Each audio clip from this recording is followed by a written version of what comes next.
Des dizaines de personnes présentes dès l'ouverture de cette boutique éphémère. À l'intérieur, des centaines de références à prix cassés et des clients habitués à acheter en ligne. Je commande beaucoup sur Internet, ça fait énormément de commandes. Et là, ce qu'il y a de bien, c'est qu'on peut voir au moins en réel. Parce que des fois, on est un peu déçu. Tout dépend de ce qu'on commande, quoi. Et on voit les tailles en réel. Qu'est-ce qui vous attire Avec la conjoncture actuelle, c'est surtout les prix.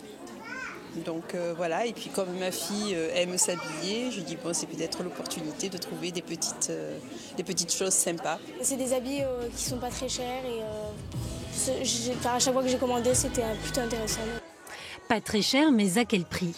Ce géant de la fast fashion est très décrié pour ses impacts environnementaux et sociaux.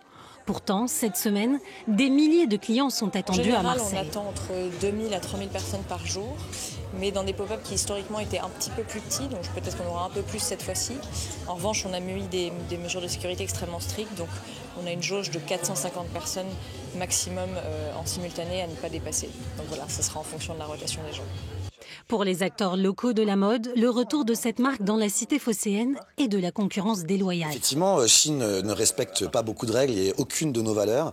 Et de surcroît, effectivement, c'est de la concurrence déloyale puisqu'ils arrivent avec des coûts de revient dont on sait très bien qu'ils ne sont pas chers parce qu'ils payent mal les gens qui travaillent pour eux à l'autre bout du monde, parce qu'ils utilisent des matières premières pas nobles, ce qui veut dire pas cher. Enfin, il y a une logique dans tout ça. Les professionnels envisagent de faire pression sur les pouvoirs publics pour éventuellement faire fermer le magasin.